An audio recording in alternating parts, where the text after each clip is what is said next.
Trinamool councillor পেশায় শিক্ষক, রয়েছে দোতলা পাকা বাড়ি, তবুও কাউন্সিলরের স্ত্রী পেলেন হাউস ফর অল এর বাড়ি। ঘটনায় শোরগোল। আর পৌরবাসীদের অভিযোগ, তারা বারে বারে পৌরসভায় জানিয়েও মেলেনি সরকারি বাড়ি। ভাঙাচোরা মাটির বাড়িতে কেউ বাবা ত্রিপল খাটিয়ে বসবাস করছে। কারোর অভিযোগ, এলাকায় নেতাদের 50,000 টাকা দিতে না পারায় মেলেনি বাড়ি। এক পৌরবাসী বলেই দিলেন, হাউস ফর অল এর বাড়ি সকলেই পেয়েছে। যাদের রয়েছে একাধিক বড় বড় পাকা বাড়ি, তারাও পেয়েছে সরকারি বাড়ি। পশ্চিম মেদিনীপুর জেলার রামজীবনপুর পৌরসভায় এমনই ঘটনা চোখে পড়েছে।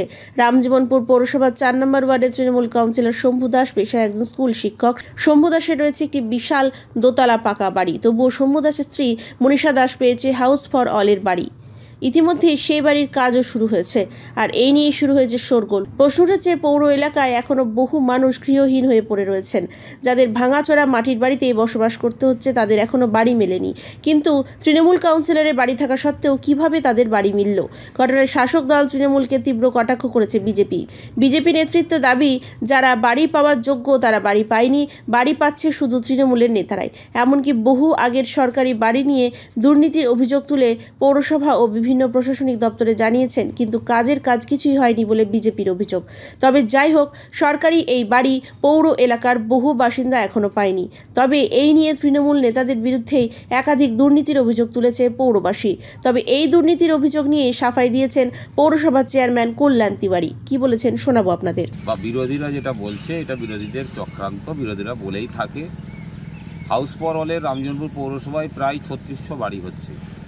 প্রত্যেকটি ওয়ার্ডে যারা গরিব মানুষ, যাদের কাঁচা বাড়ি আছে, তাদের পাকার বাড়ি হচ্ছে। সরকার পাকার বাড়ি দিয়েছে এবং এর সার্ভে 2015-16 সালে যে সার্ভে হয়েছে, সেই সার্ভে অনুযায়ী প্রত্যেকটি ওয়ার্ডে বাড়ি তৈরি হচ্ছে। বিরোধীরা বলতে পারে, কারণ বিরোধীরা শুধু এই সকল কথাই বলে যে উন্নয়ন হচ্ছে মমতা বন্দ্যোপাধ্যায়ের হাত ধরে, এটা তারা কখনো বলে না। এবং আপনি যে ক্লেমটা করছেন বা আপনারা যেটা বলছেন 4 নম্বর ওয়ার্ডের কাউন্সিলর, সার্ভের সময় আমি জানতাম যে 4 নম্বর ওয়ার্ডে বিজয় দাস, আমার কাউন্সিলরের বাবা, মাটির বাড়ি ছিল, সেই অনুযায়ী সার্ভে হয়েছে। কিন্তু তারপরে ওনার স্ত্রীর নামে যে ঘর হচ্ছে, এটা আমাকে দেখে বলতে হবে, নাহলে আমি এভাবে বলতে পারবো না। কারণ দেখুন, বিজয় দাসের মাটির বাড়ি ছিল, সার্ভে হয়েছিল, এই লিস্টে তার নাম ছিল।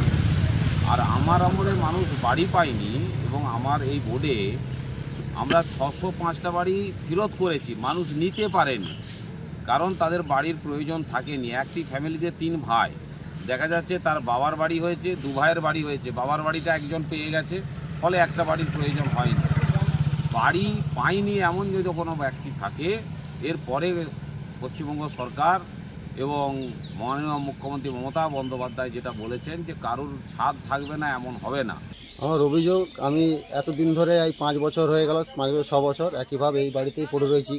ঝড়ে উড়িয়ে দিচ্ছে, ভেঙে দিচ্ছে, কষ্ট করে দেনা দুনি করে বাগাচ্ছি, আবার রয়েছি, খেতে পাচ্ছি না, গরিব মানুষ।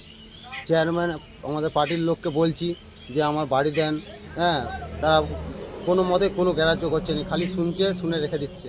হ্যাঁ, এখন আমাদের কিছু করার নাই, এই করার নাই, সেই করার নাই। বলুন, আমি কেন পাবো না বাড়িটা? আমি যে এতদিন এখানে ভোট দিচ্ছি, তাহলে ভোটের বেলায় চলে আসছে, কিন্তু বাড়ির বেলায় কেন দিচ্ছে না আমাকে?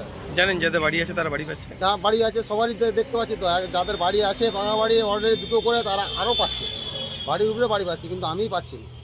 আমার তো খারাপ লাগছে। আমার মানে আপনার মতো তাহলে এরকম অনেক মানুষ হচ্ছে, অনেক মানুষেরই হচ্ছে এরকম, বাড়ি পায়নি না।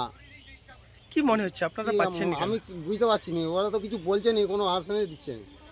হ্যাঁ, কত বছর ধরে মানে বলে আলা, এই একবার ভেঙে দিল ঝড়ে, দুয়ারে এই ত্রিপল খাটিয়ে পড়ে রয়েছি, জল গদগদ পড়েছে। হ্যাঁ, আমরা এরকম করে পড়ে রয়েছি। আপনার নাম? আমার নাম উত্তম দাস।